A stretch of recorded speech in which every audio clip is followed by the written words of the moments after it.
गरीब बच्चा गया पुलिस थाने, बोला, इंस्पेक्टर सर, मैं केस सॉल्व कर सकता हूँ। इंस्पेक्टर बोला, अगर तूने चोर को पकड़ लिया तो मैं तुझे 1 करोड़ दूंगा। फिर गरीब बच्चे ने किया कुछ ऐसा देख पूरा थाना चौंक गया। दोस्तों, कहते हैं कि इंसान की पहचान उसके कपड़ों से नहीं बल्कि उसके जिगर से होती है। लेकिन क्या हो जब एक फटे पुराने कपों वाला 14 साल का बच्चा पुलिस थाने के अंदर घुसकर सीधा इंस्पेक्टर को चैलेंज कर दे। एक ऐसा चैलेंज जिसने पूरे पुलिस डिपार्टमेंट की नींद उड़ा दी। ये कहानी है उस बच्चे की जिसे दुनिया ने भिखारी समझा, लेकिन उसने साबित कर दिया कि असली बादशाह वो है जिसके पास दिमाग है। शहर की दोपहर, सूरज आग बरसा रहा था। थाने के बाहर खड़ी पुलिस जीप का सायरन शांत था, लेकिन अंदर का माहौल गर्म था।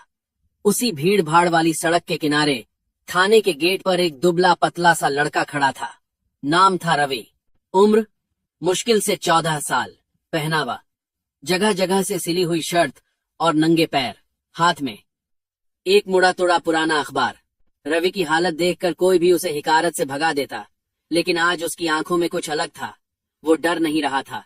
उसकी आंखों में एक अजीब सी चमक थी, जैसे उसे कोई ऐसा राज पता हो जो शहर के बड़े बड़े जासूसों से छिपा हुआ था। उसने एक गहरी सांस ली, अपने पसीने को पोंछा और सीधे थाने के अंदर कदम रख दिया। थाने के अंदर एसी की हवा और खाकी वर्दी का रौब था। ड्यूटी ऑफिसर ने रवि को देखा और डंडा मेज पर पटकते हुए कड़क आवाज में पूछा, ए लड़के, यहाँ क्या कर रहा है? भीख मांगनी है तो बाहर जा। ये पुलिस स्टेशन है, कोई धर्मशाला नहीं। रवि की जगह कोई और होता तो शायद दुम दबाकर भाग जाता, लेकिन रवि अपनी जगह से नहीं हिला। उसने अपनी पतली सी आवाज में लेकिन पूरे भरोसे के साथ कहा, सर, मैं भीख मांगने नहीं आया, मैं यहाँ एक डील करने आया हूँ। मैं वो केस सॉल्व कर सकता हूँ जो आपकी पूरी टीम से नहीं हो रहा। पूरे थाने में जैसे हंसी का भूचाल आ गया। हवलदार, मुंशी, यहाँ तक कि चाय लाने वाला भी हंस पड़ा। किसी ने तंज कसते हुए कहा, अरे भाई, लगता है इसने कल रात क्राइम पेट्रोल ज्यादा देख लिया है। दूसरे सिपाही ने कहा, बेटा, पहले जाकर अपनी नाक पोंछ ले, फिर केस सॉल्व करना। लेकिन तभी थाने का भारी भरकम दरवाजा खुला और एंट्री हुई इंस्पेक्टर राठौर की।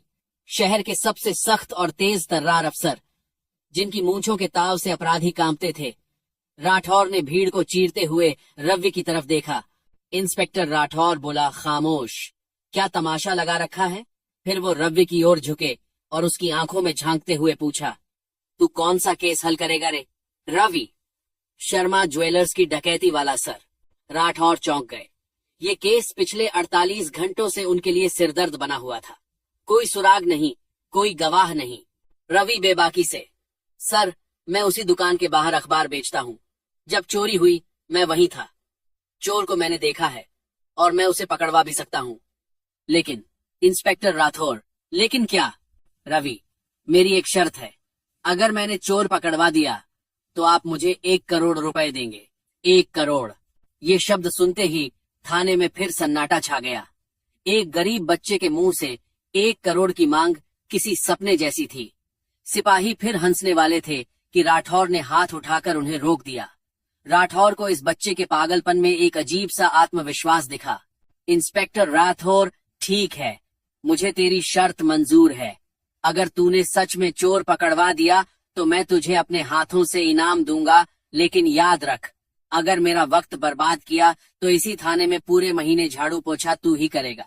रवि ने एक पल सोचा, फिर सिर उठाकर बोला, मंजूर है सर।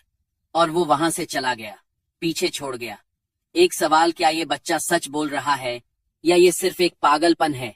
अगली सुबह थाने में टेंशन का माहौल था। शर्मा ज्वेलर्स केस में पुलिस के हाथ अब भी खाली थे। सीसीटीवी फुटेज इतने धुंधले थे कि इंसान तो क्या, परछाई भी ठीक से नहीं दिख रही थी। इंस्पेक्टर राठौर अपनी कुर्सी पर सिर पकड़कर बैठे थे।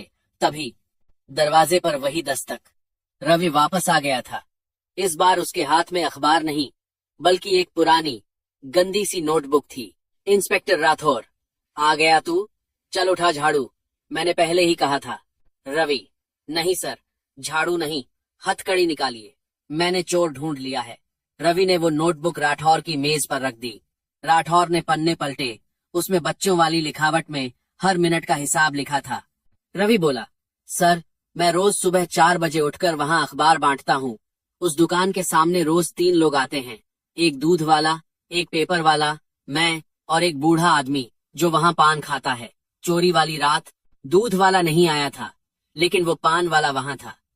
और सर, सबसे बड़ी बात, वो पान वाला कभी पान नहीं थूकता, वो बस वहां खड़ा होकर दुकान के ताले को घूरता रहता था। राठौर ने तुरंत सीसीटीवी रिप्ले किया। रवि की बात सही थी। वो बूढ़ा आदमी पान चबा तो रहा था, लेकिन उसका ध्यान पान पर नहीं, शटर के लॉक पर था। और फुटेज के कोने में वो चुपचाप पिछली गली में इशारा करते हुए दिखा। आए। इंस्पेक्टर राठौर हैरान होकर बोला, माय गॉड, हमने इस पर ध्यान ही नहीं दिया। राठौर ने तुरंत टीम को आदेश दिया। शाम होते होते उस पान वाले को उठा लाया गया। पुलिस के 2 डंडे पड़ते ही उसने तोता की तरह सब उगल दिया। उसने बताया कि वो चोर नहीं, बस एक खबरी था। उसने चाबी का सांचा मोल बनाकर एक आदमी को बेचा था।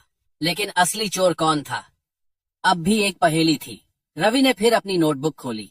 रवि, सर, असली चोर आपको कल दोपहर 12 बजे सिटी मॉल के पीछे वाली बर्गर शॉप पर मिलेगा। इंस्पेक्टर राठौर, तुझे कैसे पता? रवि, सर, वो आदमी रोज वहां आता है, काले रंग की जैकेट पहनता है और कल मैंने उसे फोन पर बोलते सुना था। माल तैयार है, कल 12 बजे पेमेंट लेकर आ जाना। अगले दिन ठीक 12 बजे पुलिस ने पूरे इलाके को घेर लिया था। सब सादे कपड़ों में थे। रवि भी एक कोने में खड़ा था। ठीक 12 बजे एक आदमी काली जैकेट में आया। उसने जैसे ही फोन कान पर लगाया, इंस्पेक्टर राठौर, घेर लो इसे। चारों तरफ से पुलिस ने उस आदमी को दबोच लिया।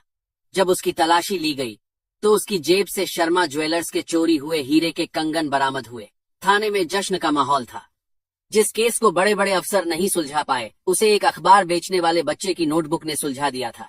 केस सॉल्व हो चुका था। मीडिया वैन थाने के बाहर खड़ी थी। हर चैनल पर ब्रेकिंग न्यूज थी। गरीब बच्चे ने सुलझाया करोड़ों की चोरी का केस। नन्हा जासूस बना पुलिस का हीरो। प्रेस कॉन्फ्रेंस के लिए बड़ा मंच सजाया गया। इंस्पेक्टर राठौर ने माइक संभाला।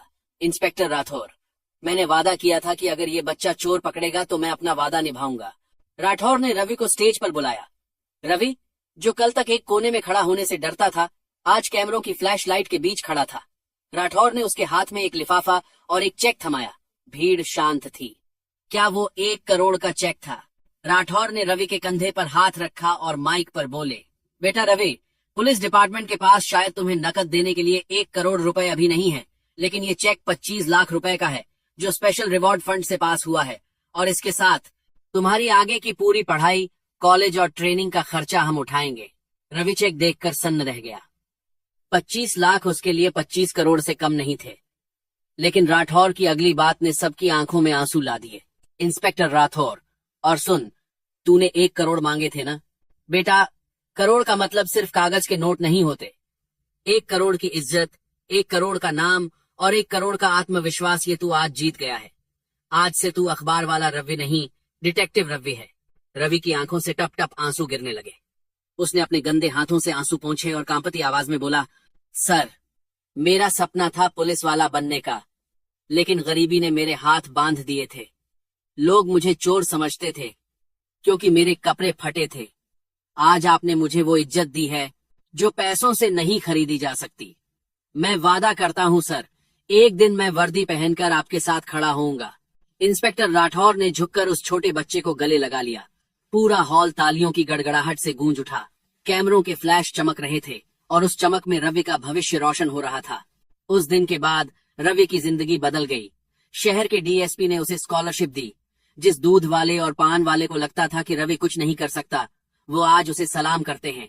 थाने की दीवार पर आज भी एक फोटो लगी है जिसके नीचे लिखा है, रावी ऑनररी पुलिस डिटेक्टिव।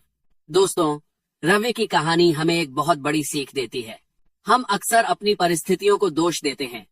हम कहते हैं हमारे पास पैसे नहीं हैं, रिसोर्स नहीं है, लेकिन रवि ने साबित कर दिया कि टैलेंट गरीबी का मोहताज नहीं होता। असली ताकत आपकी जेब में नहीं, आपकी सोच में होती है।